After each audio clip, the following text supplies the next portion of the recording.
Hi, I'm John Fitzgerald and welcome to this week's edition of Team Wealth Builders. I want to talk to you about numbers today. I'm a numbers nut. You know, people call me around the office a numbers nut because I really like the numbers, particularly on demographics, that is population growth, job growth and numbers, and I have an ability to remember numbers. I forget people's names, but I remember numbers, crazy as it may seem.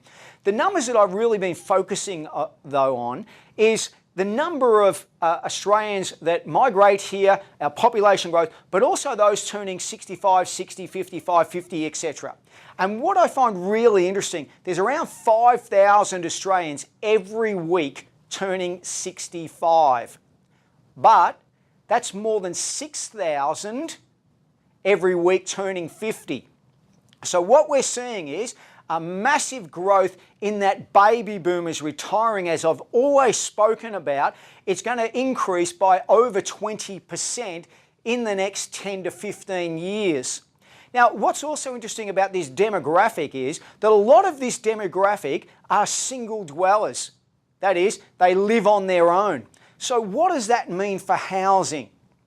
Well, in Queensland and Victoria, they're subdividing lots into 100 square metres now.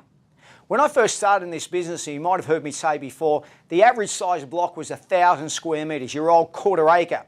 Then they brought it down to 750 square metres, 600 square metres, then 450 square metres. And in fact, the average house in Australia is on 471 square metres.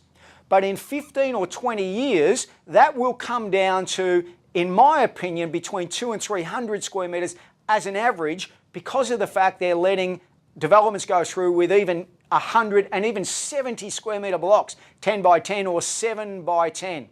Why? Because we have the single dwelling occupant and they don't want to create any more urban sprawl. And there's a couple of things that we've got to take note with our growing population.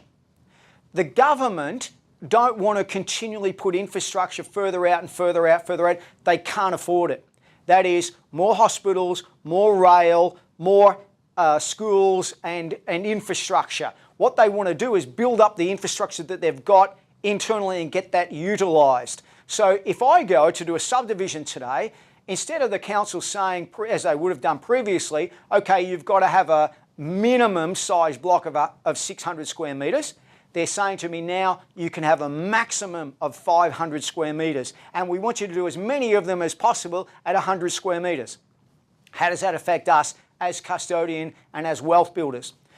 The wealth is in the land. Now, we're growth-focused investors. You know the saying, land appreciates, buildings depreciate.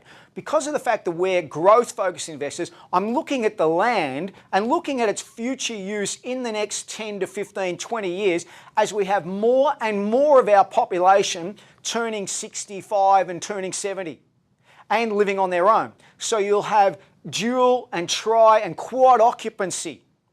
That is, you'll have 4 tenancies on the one block of land and it'll be like a house multiplied into 4, or we'll have designs done where you'll have the dual occupancy and the multiple occupancy. And we're starting to do this in custodian right now, and it's really exciting. The people who can't get their mind around it are the banks and the valuers, and yes, that's going to take some time, but it means you can get a plus 6% return on some dual occupancy. However, the valuation's a challenge. I just wanted to plant the seed in your mind because it's not where we are today, it's where we're going. And where we're going, the demographics are really solid on that. And how they're solid today, less than 5,000 turning 65 every week. In 10 to 15 years, that'll be over 6,000. Think about that. Thanks for listening to me.